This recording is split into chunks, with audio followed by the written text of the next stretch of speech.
Most Dragon Ball fans discovered Dragon Ball through the anime, usually with Dragon Ball Z, and then later on went on to watch the entire anime when they were a child and then grew up and became hardcore fans. But what surprises me is how many Dragon Ball fans never actually went back to read Toriyama's original work, the original Dragon Ball manga. So on this video, I'm joined by Kendamu as we give you 10 reasons why you need to read the Dragon Ball manga if you haven't already.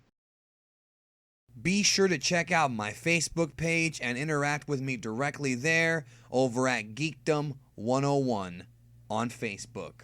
I'll leave the link down below. Obviously, most of you know that Dragon Ball began as a manga, as a comic strip or a comic in the pages of Weekly Shonen Jump way back in 1984. And as the years progressed, it exploded out, became an anime, got several movies, several video games, and just became this huge thing. But it all starts with the manga. And I feel that it's very important, if you consider yourself a Dragon Ball fan, to at least read the manga once, maybe more than once, because it's very enjoyable. So joining me on this video, a man who originated the term read the damn manga. Please welcome Kendamu. Hello. Hey, how's it going? Should I call you Kendamu or just Josh? Either's fine. Nobody calls me Kendamu at work, though. Okay, so this is work, so we'll call you Josh. No.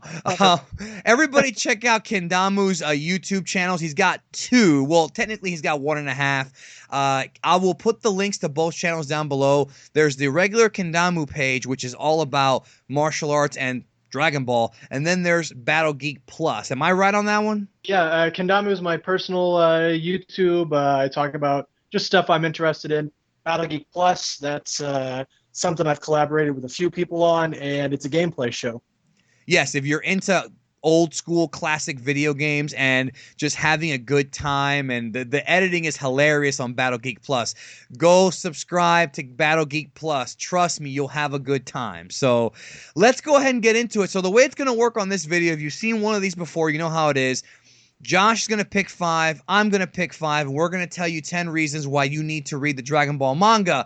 And of course, these are in no particular order. They all matter in one way or another. So, what is your first reason why everybody needs to read the Dragon Ball manga? First reason would be that it has consistently amazing artwork from Toriyama. Okay, let's talk about it. So, the difference between the manga and the anime as far as artwork goes is that with the anime, you had different art directors, different animation studios, so you had inconsistent animation. And everybody who's ever seen the series knows this to be the case. But with the manga, it was the original 42 volumes. It was all Toriyama, start to finish. I think we talked about it before we started recording. One guy, and then Toriyama, and one editor. Yeah, he had like one assistant who did things like, like coloring in the hair and all that stuff. And which was unheard of, just having one assistant. So you've got Toriyama and one assistant through all 42 volumes. So you have no bad art days or anything like that.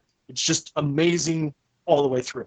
Yeah, and it's the right original way, so which we'll get to later. So my first reason why you should read the manga, and this is kind of a weird reason to a lot of American fans who don't know this, but there are actually 2 endings in the Dragon Ball manga. The original ending and then Toriyama's rewritten Kanzenban ending. Now, before we go any further, I just want to say, I don't want people to start throwing furniture here thinking that there's this radically different ending. I mean, the alternate ending that Toriyama wrote is not that different. Goku still leaves with Oob. It's just that he gives him Kintone. He gives him the Nimbus Cloud.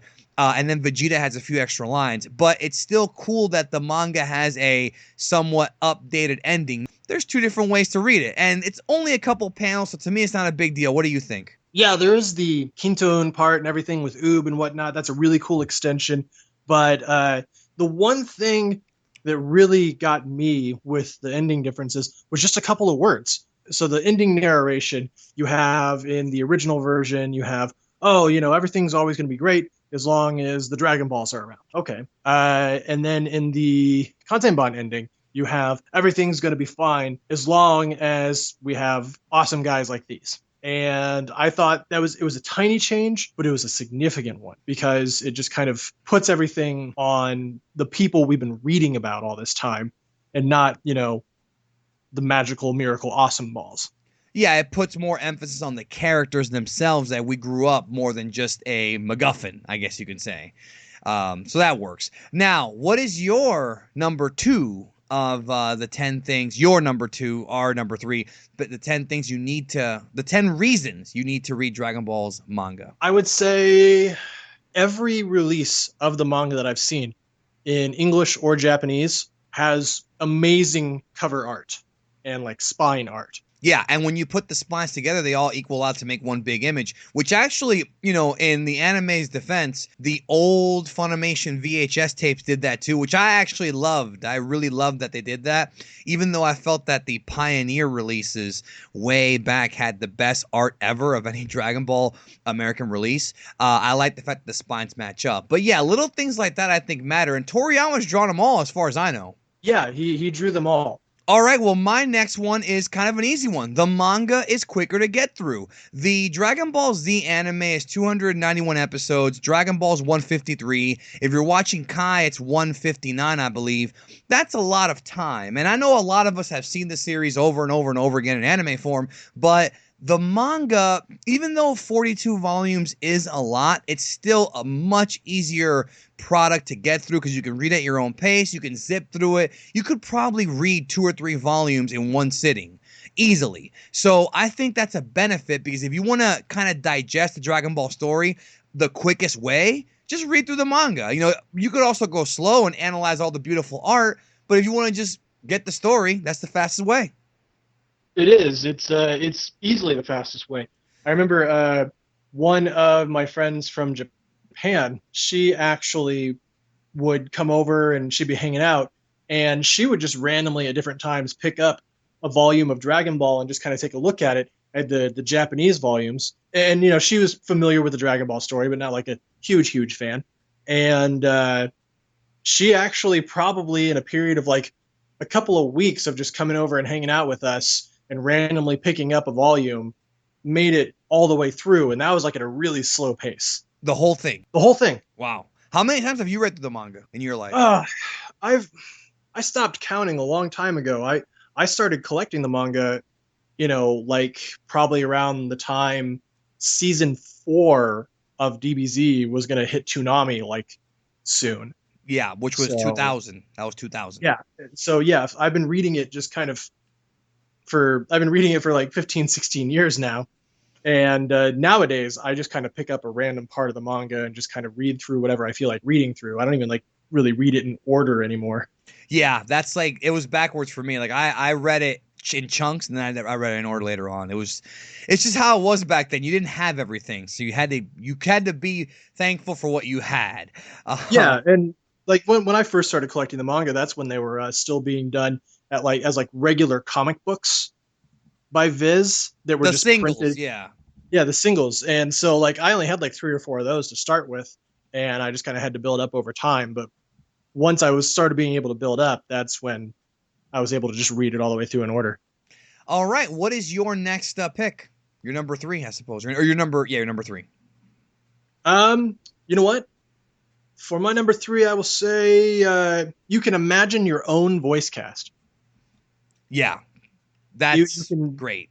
Yeah, like you don't have cast stuff to worry about. You don't have, oh, well, I like Scott McNeil, or oh, I like Chris Sabat. No, you read it. You can put whatever voice you want in there. Piccolo can sound like Puar. Who cares? Yeah, if you're one of those people who can't watch Kai because you don't like Colleen Clinkenbeard's Gohan, there's a lot of people out there who don't. You can always pick up the manga and read it. And I know some people are thinking, oh, well, I can just watch the anime if I want to hear Stephanie Nadolny. Well, that's true, but we're talking about the manga with all the other reasons, because the anime will take you a long time to get through, like I said in the last one, and here it's just much quicker. So yeah, you can picture whatever voice you want. You can make up all the voices in your head. Usually they all sound like me, creepily enough. So, but that's my own head. One of the things, like you also have, casts mixed up. Like if you like Colleen Clinkenbeard, but you also like Linda Young, boom, manga's got you covered. Yeah, you're just imagine, let your imagination roam free, pretty much. Yeah. My number three is an important one, and really one of the major reasons why everybody should read the manga. No bad filler. Now, there's obviously good filler in Dragon Ball. There's stuff that adds layers to the characters, like Gohan's training stuff, the Goku training stuff. I really enjoy that stuff in the anime. But the manga eliminates all of the Garlic Jr. saga. You don't have to worry about the fake Namek. The fights don't take 15 episodes. It's just much easier to digest the story. You know, as a result of there not being any bad filler, it just makes the story come off more streamlined. You don't see things taking turns. And I know there's other series like Naruto, which is a completely different story, where they diverge, you know, for a year. With Dragon Ball, it's never that long, but still, the manga removing the bad filler, I think, is a good thing. Being able to skip the crap, I think, is a good thing. What do you think? I think it's a great thing. I mean, it kind of threw me off the very first time I read it because I was like, oh, they didn't do the whole Gohan and the dinosaur thing, Which I you know? loved. Yeah. But as I kind of got more familiar with why the manga was different in that way, it's like, oh, cool, no Garlic Jr. to sleep through.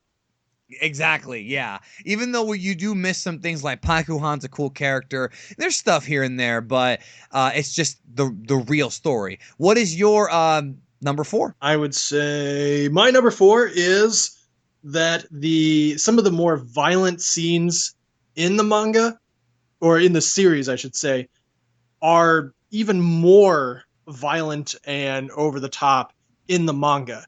Stuff that you just couldn't even get away with on television, just like little things like Vegeta destroying Cyberman because he, didn't fight his hardest. Like that's like a lot more gory looking in the manga. Dragon Ball Z does have some scenes that are way more violent in the anime than the manga, like when Piccolo kills Goku and Raditz.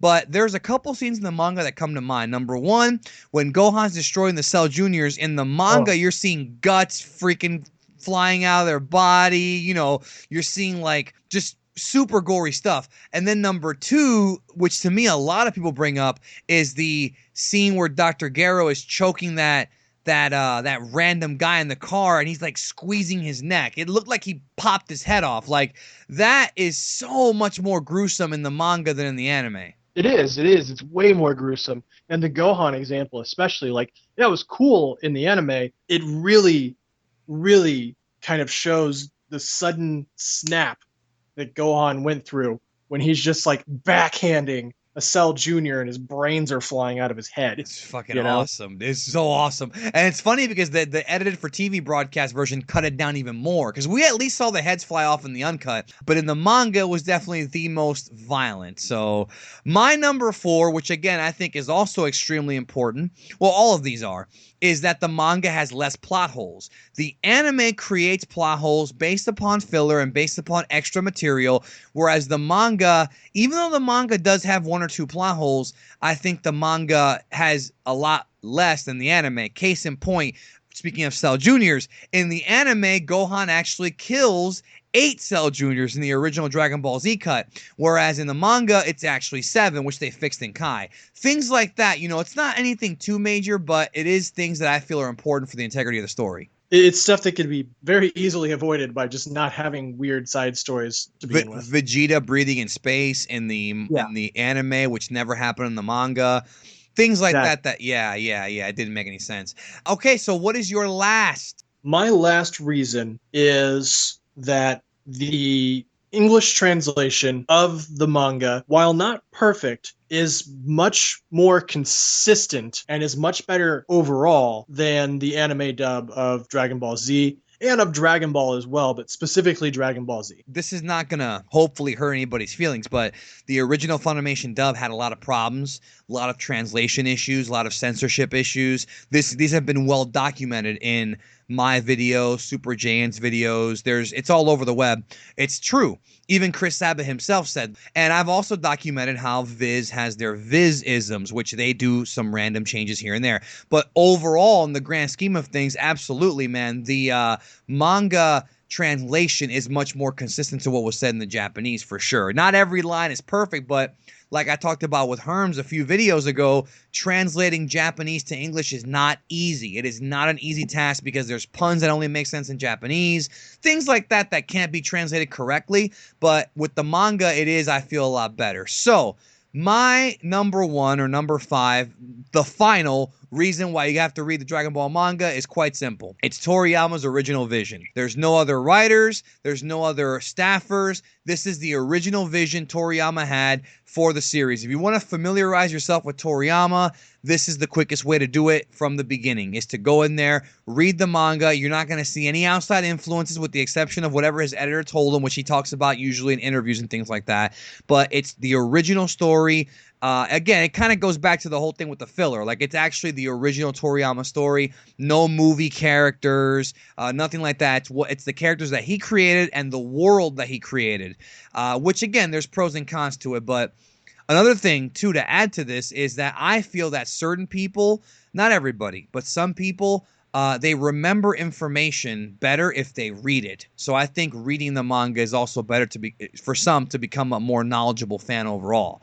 So what do you think about that? You have anything to add to that? You know, what you said, you pretty much covered it. And I think really, though, that what you said, though, about Toriyama's original vision is pretty much if there had to be a top reason on this list, that would be it. Because even if you decide in the end, oh, I like the Funimation dub of Dragon Ball Z from the 90s and early 2000s better anyway, well, at least you know the difference. You know what you're getting into. Yeah. And when you see something like, you know, Resurrection F, or you see some of the sillier moments in Dragon Ball Super, yeah, like, at least you know what's going on, and that's what's most important. Yeah, and you become a more well-rounded fan because you can speak on things comparatively so with the anime and the manga. So I think it's important. Well, thank you, Josh. And again, everybody, check out Battle Geek Plus and Kendamu. I'll leave both links down below. Subscribe to these channels.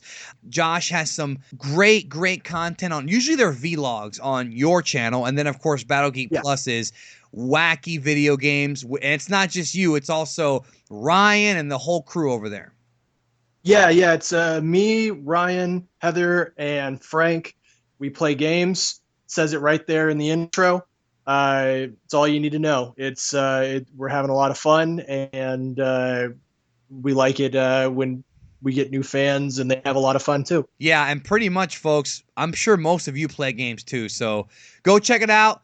Thank you for watching the video, and we'll catch you down the road.